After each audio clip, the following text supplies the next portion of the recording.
Uma consideração que você tem que ter para esse tipo de problema aqui, principalmente, é que ele tem que ser um problema balanceado em termos das disponibilidades e em termos das necessidades. O que significa? Se você somar o lado esquerdo ali, quanto que cada origem pode ofertar, você tem 50 mais 100, 150, com mais 120, 270. Essas são o somatório das disponibilidades. Se você for olhar as necessidades, você vai ver que eu tenho necessidade na fábrica 1 de 100 e na fábrica 2 de 170, totalizando também 270 de disponibilidades. Então, esse problema é de um problema equilibrado. Em termos de disponibilidades e necessidades, eles são iguais. O que eu estou ofertando, o somatório das minhas ofertas, das minhas disponibilidades, igual ao somatório das minhas demandas ou das minhas necessidades. Quando isso não ocorre, vocês precisam balancear o problema. E a forma de balancear o problema geralmente é ou criar uma origem fictícia ou criar um destino fictício. Bom, se eu tenho muito mais necessidades, né? Vamos dizer que eu tenha, em vez de 270 de necessidade, eu tenha 300, né? Vamos dizer ali no 100 ele seja 130.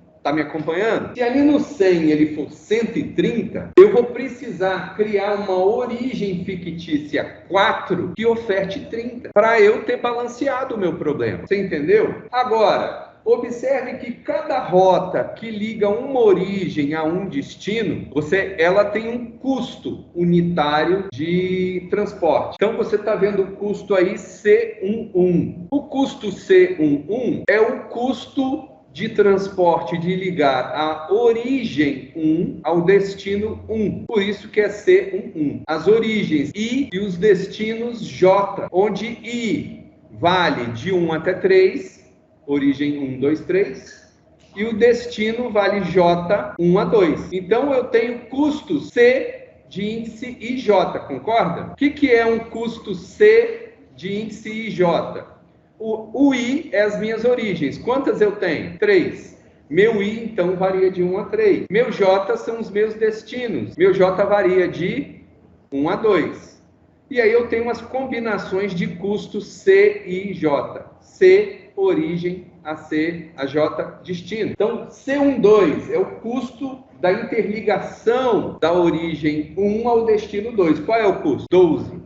Esse custo, pessoal, é o custo por unidade transportada, tá entendendo? Quer dizer, se eu for transportar uma unidade da origem 1 para o destino 1, eu pago 10 de transporte. Se eu for transportar 2 unidades, eu pago 2 vezes 10, eu pago 20.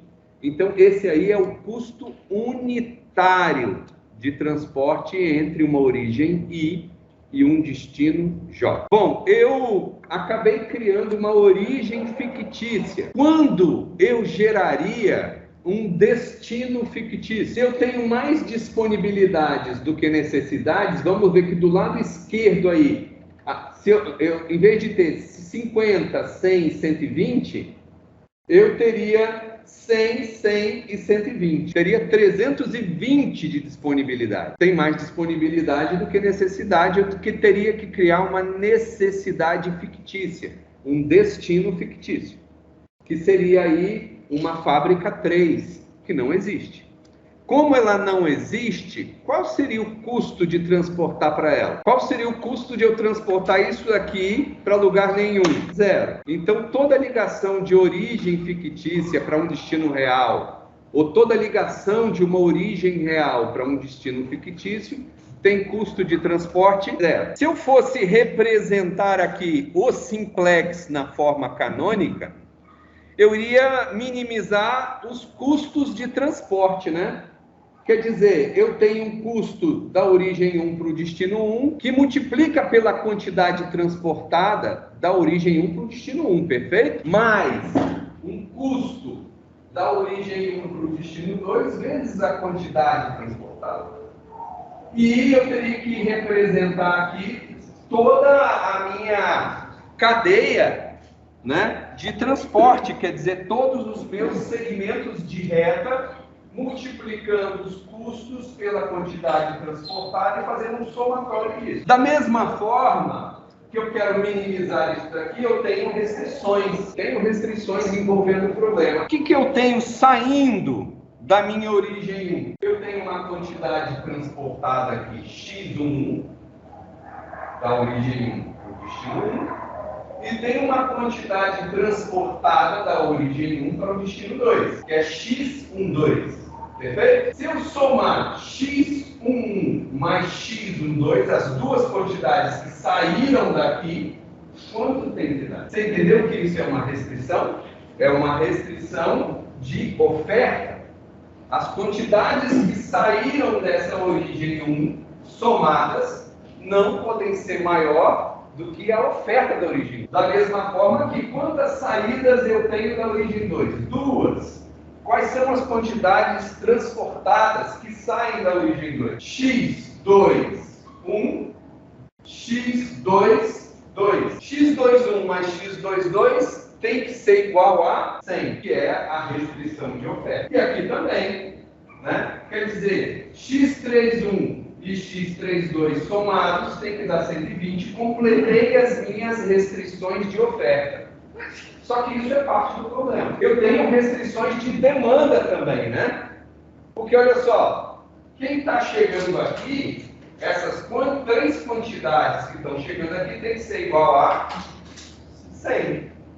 Então, x11 mais x21 mais x31 tem que ser igual a 100, que é quem está chegando. Restrição de demanda, mesma coisa para cá. x12 mais x22 mais x32 igual a 170. Se eu for representar canonicamente o nosso problema, concorda que esse aqui é um modelo canônico, só que a função objetivo e custo que eu quero minimizar, essas são as restrições de disponibilidade, essas são as restrições de necessidade. Se eu for fazer um simplex do jeito que vocês aprenderam no primeiro trimestre, ficaria grande, ficaria enorme, né? Porque cada igualdade dessa iria virar uma variável artificial, né?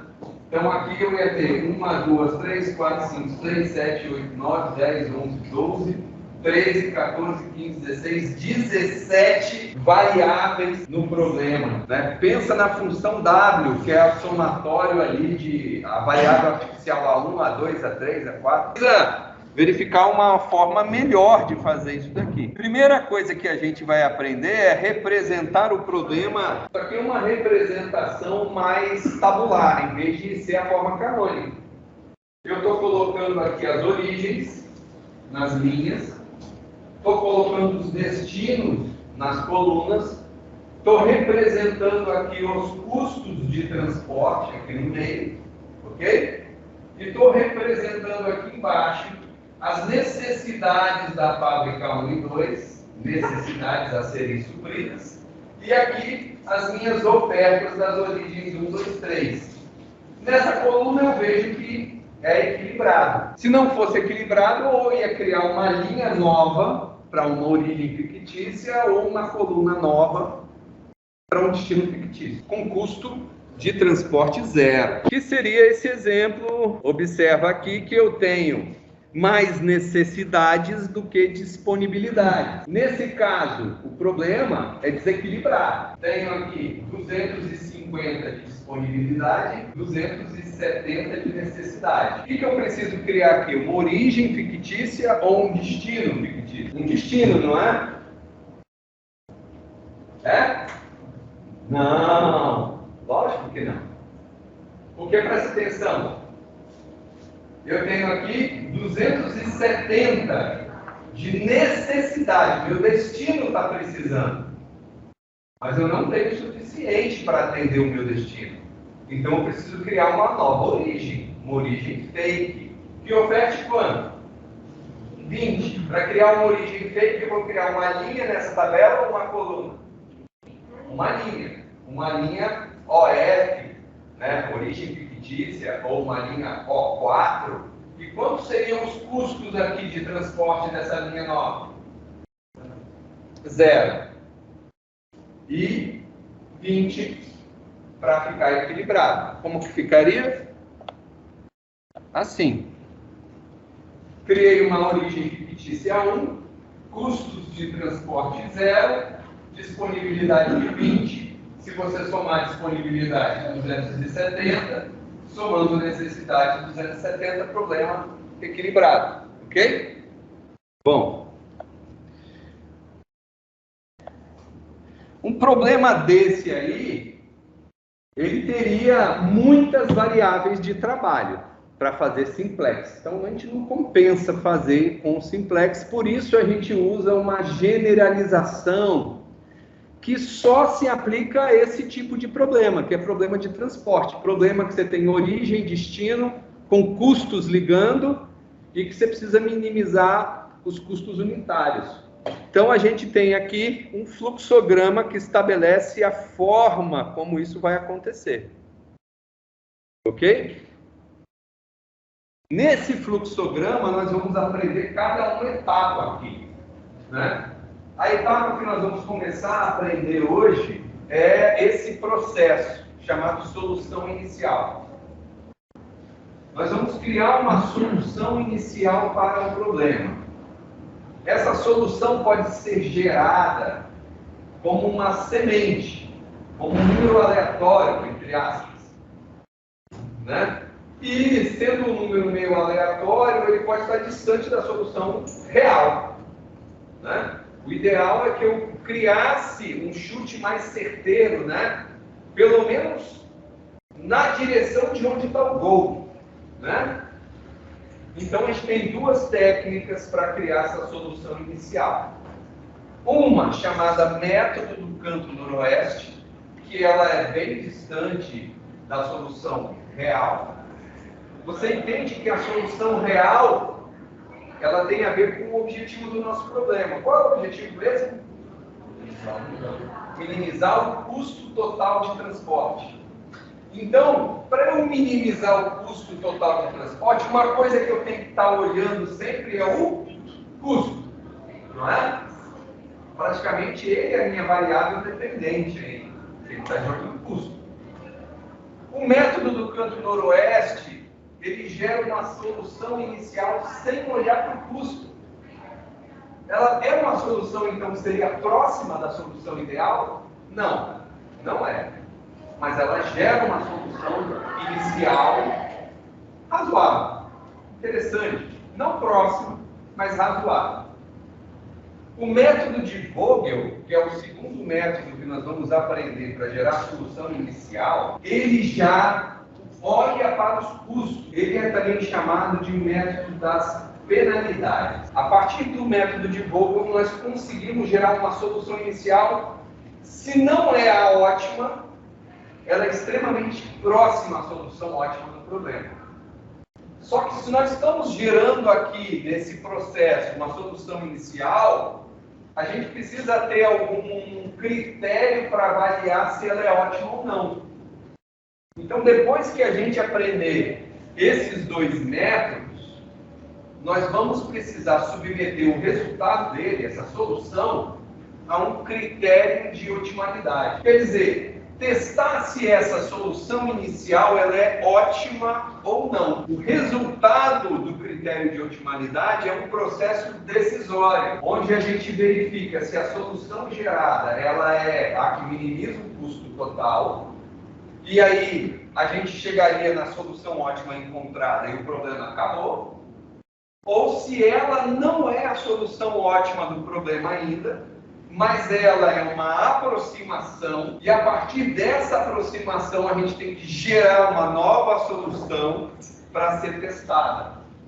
Por isso que esse algoritmo aqui, ele é iterativo e recursivo. As nossas soluções ótimas, ou pretensas soluções ótimas, que são soluções iniciais, serão testadas. Se elas realmente forem ótimas, chegamos no final do problema. Se elas não forem ótimas, elas vão ser caminho, ponto de partida para gerar uma nova solução inicial. E essa nova solução inicial vai gerar uma outra candidata que vai ser testada. Passando no critério, chegamos no final do nosso problema. Nesse modelo aqui, nós estamos representando as origens e os destinos, e nessas células aqui estão representados os custos, e dentro da parte maior a quantidade a ser transportada. É o método do canto noroeste. Vamos aprender agora, hoje. É o mais facinho de aprender. Ok? Então, o que é esse método do canto noroeste? Ele gera a tal da solução inicial de uma forma extremamente simplória, de uma forma extremamente fácil. Tão fácil que ela é até bem distante da solução ótima. Ok? Ela é usada simplesmente olhando para as necessidades e disponibilidades. Quer dizer, elas precisam bater, né?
Podemos fazer?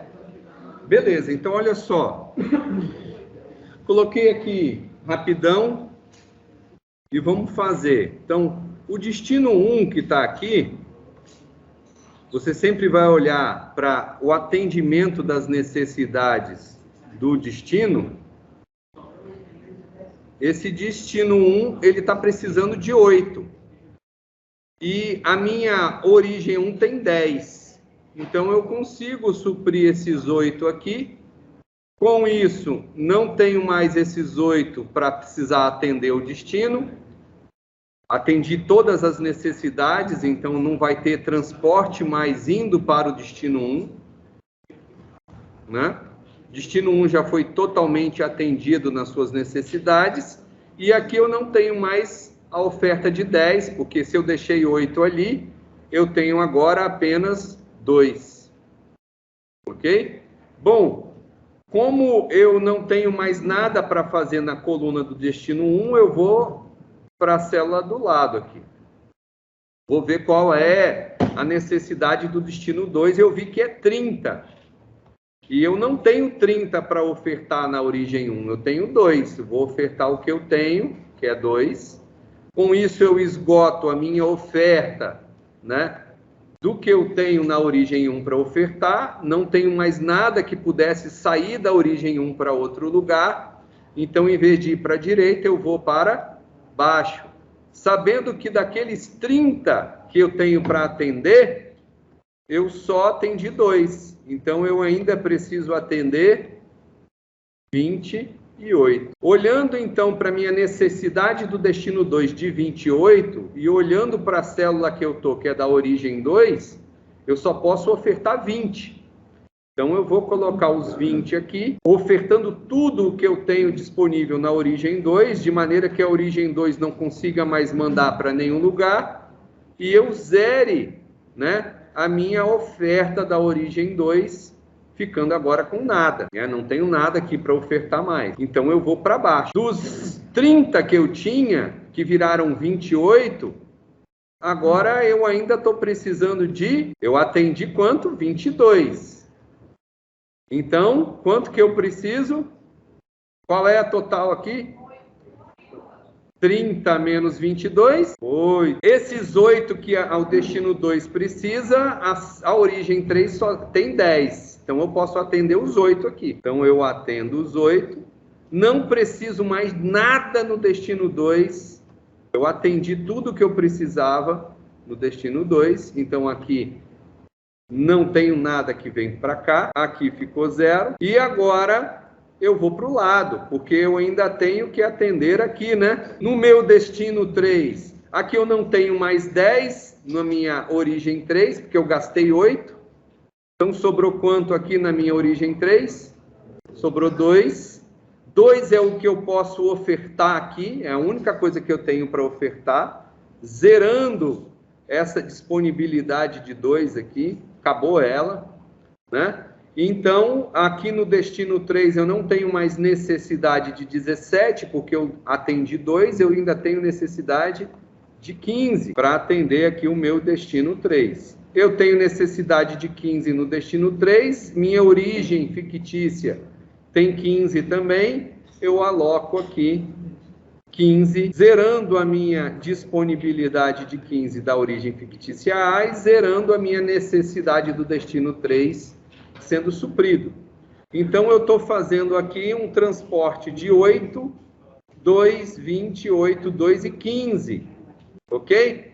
Para eu saber o custo disso, eu tenho que multiplicar esses valores transportados pelos custos que estão aqui, ó. Então, aqui, para eu saber os meus custos, eu tenho que fazer o produto aqui, né? Meu somatório do custo C e J vezes a quantidade transportada IJ, né? Isso aqui é o meu custo de transporte. Então, aqui, 8 vezes 12 mais 2 vezes 9, 20 vezes 12... 8 vezes 9, 2 vezes 5, 15 vezes 8. E isso vai me dar um custo de transporte de 556 unidades monetárias, né? Calculamos 556, está aqui. Exercício 2, e nesse daqui não está batendo disponibilidades e necessidades. Vocês vão ter que balancear. Então, criamos aqui uma origem fictícia com custo 0 e oferta de 6. Aqui está a resposta. Vocês querem ver um problema de verdade? Não. Não, é só ver. Problema de verdade. Porque isso aqui é acadêmico, isso aqui tudo é... Então, o que acontece? Isso aqui é um centro de distribuição, né? Um galpão logístico. Está vendo esses pontinhos azuis? São locais de entrega de mercadoria, clientes. Eu tenho 5 caminhões. E eu preciso sair do centro de distribuição ali, que é o pontinho vermelho, e cobrir todas as minhas entregas, usando os meus 5 caminhões e a menor rota possível. E os meus caminhões têm uma determinada capacidade. E cada pontinho azul desse tem uma quantidade que precisa ser entregue. Quer dizer, cada pontinho azul é o cliente com uma quantidade a ser entregue. E eu possuo 5 caminhões com capacidade limitada de entrega. E eu preciso fazer as rotas que interligam isso daqui, né? Isso aqui é um problema chamado VRP, Vehicle Route Problem, problema de roteamento de veículos. E aqui está a minha função, objetivo. Quer dizer, minimizar, qual o problema que eu falei aqui? Não é minimizar custo, é minimizar distância. Rota, né? Então é minimizar as distâncias vezes a quantidade transportada, né? E para isso eu tenho aqui, ó, 31 pontos, 31 clientes, 31. Cada cliente tem uma quantidade a ser entrega de mercadoria, que é um dos pesos que está sendo usado ali. Né? Aqui eu tenho plotado nesse gráfico, então em termos de distância, né? No eixo X aqui em quilômetros, no eixo Y em quilômetros, então cada ponto desse tem uma coordenada. E cada distância desse ponto existe uma distância do ponto 26 para o 20, do 26 para o 3, do 26 para o 16, do 26 para o 3, do 26 para o 31, concorda? Quer dizer, de cada ponto existe uma distância para os outros pontos. Porque quando eu saio de caminhão, eu vou fazer uma rota, né? Então eu vou sair daqui para cá. Eu andei do 1 para o 22. E daqui? Qual é o mais próximo? Entendeu? Para cá? Beleza, aí esse aqui já ficou longe, esse está mais perto. Então, eu preciso ponderar todas essas distâncias aí com um algoritmo. Então, olha o tamanho do problema. Entendeu? Aqui, por exemplo, é a distância de cada ponto XY, são 31 pontos, para os outros 30 pontos. Como que ele faz isso? A distância entre dois pontos. Então, se eu quiser saber a distância entre o ponto 7, né, e o ponto 30, né, distância entre o ponto 7 e o ponto 30, eu vou olhar aqui. Distância entre o ponto 7 e o ponto 12. Entendeu?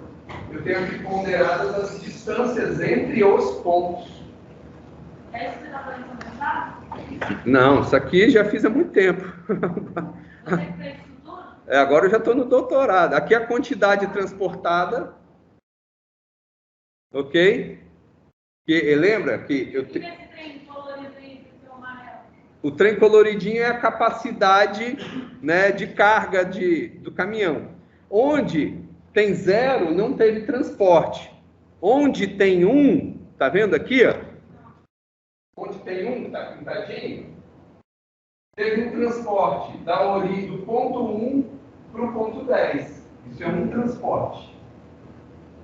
Teve um transporte do ponto 1 para o ponto 21.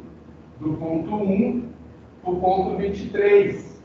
Como você falou que tinha 5 caminhões, como você Entendeu? diferencia isso daí? Porque quando você... Aqui são segmentos, né? Quando você plota o problema... Aqui, ó. Saindo... Por que sai um monte de caminhões do ponto 1? Porque o ponto 1 é o centro de distribuição. Quantos caminhões eu tinha? 5. Saem 5 caminhões do ponto 1. E aqui eles fazem as distribuições que minimizam as rotas. Isso é um problema do mundo real. Entendeu? Tem um papo também de que na vida real, se fizer as rotas só com conversão esquerda. Sim! Quem descobriu isso aí foi a FedEx. Mas lá, na verdade, nos Estados Unidos não tem semáforo, né? Para você fazer a conversão à direita. Para você fazer a direita nos Estados Unidos não tem semáforo. Vai chegar isso aqui também, Para você cruzar tem semáforo, mas para virar à direita, você olha, vê se vem carro e vira, você pode furar. Então, esse é o resultado, né? E essa aqui é a quilometragem. Aqui, ó. Distância total, 687 quilômetros, é a menor distância para atender todos os clientes, né? Essas são as regras, né? É um problema de BRP, se você jogar isso aqui no Google, vem BRP. O distribuidor necessita enviar caminhões com mercadorias aos seus clientes. A demanda de cada cliente deve ser satisfeita por um caminhão. A capacidade de carga não pode ser excedida por nenhum caminhão e a distância total percorrida necessita ser minimizada. Quando você olha os pontos, você não consegue imaginar aquelas rotas olhando para os pontos. Consegue? Você olha aqui e não vê aquilo. Mas quando você vê depois os mesmos pontos ligados, cara, você acha até que é óbvio, né? Você acha até que é óbvio, né? Mas não é. São os mesmos pontos. Geralmente você usa isso daqui no sentido reverso. Aonde eu vou localizar o meu centro de distribuição para minimizar os meus custos de entrega? Aí eu já vejo mais. E aí você olha o Brasil, entendeu? Por que que aqui tem um centro de distribuição da Amazon? Por que que aqui, entendeu? Onde eles vão localizar um centro de distribuição no Brasil para minimizar os custos? Eles olham o país, olham os custos de pedágio, tem mais variáveis, aqui não tem pedágio, aqui não tem, entendeu? Outros custos. Mas aí está considerando que ele circula, né? Porque só Como ficaria esse problema com o bus? Então, geralmente você tem uma coisa chamada transdocking. O que é o transdocking? Você tem um caminhãozão que sai da fábrica para abastecer o centro de distribuição. E o caminhão do centro de distribuição para fazer entrega não é um caminhãozão, é um caminhãozinho menor. Você já viu o caminhãozinho da Wine rodando por aí? Como é que ele é? Miudinho. Ele entra em qualquer rua. Ele não é um caminhão para abastecer um centro de distribuição, é para fazer entrega urbana. Então, geralmente, você faz a entrega no CD e ali, se o CD é bem organizado, ele já sai do caminhão para os caminhõezinhos, nem fica muito dentro do CD. Mas não foi exatamente, não sei se eu consegui explicar a minha dúvida, exatamente. É porque essa distância que está medindo considerando em linha reta. Ah, tá, essas distâncias são euclidianas. Sim, esse é um ponto. Você falando, claro que eu acho que deve ser classificado, mas como eu falei, considerando a realidade, que é você, a distância, na verdade, que você percorre pela rua. Sim. Você percorre em linha reta. Então, aqui você pode estar representando as distâncias reais. Entendeu? Representando. Quer dizer, para eu chegar desse CD, desse cliente, eu gastaria essa distância que está representada ali. Entendeu? Sim, ele é como se ele estivesse ali em linha reta, só que o valor real seria real. O valor da distância é real.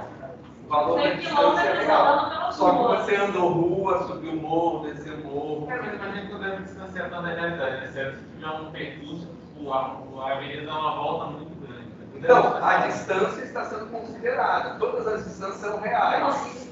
Por mais que você esteja trabalhando aqui com distâncias euclidianas, a distância para ir daqui, vamos dizer que aqui é lá na Expedito Garcia, em Campo Grande, entendeu? A distância para você chegar no cliente lá nas Casas Bahia de lá é justamente essa distância reta aqui. Entendeu? A representação da distância ali é euclidiana, é uma reta, mas no mundo real é a mesma distância, passando por rua, ponte. Isso que é a distância euclidiana. Agora, isso é um problema do mundo real. Você não estuda ele em graduação, mas agora você tem noção que dá para fazer, entendeu? Então, isso que é legal. Tá feito no Excel, igual o que eu vou fazer amanhã no Excel. Só que o que acontece? Olha o tamanho desse, é bem maior. As proporções são maiores, entendeu? Mas vocês vão ver que o formato é bem parecido com esse.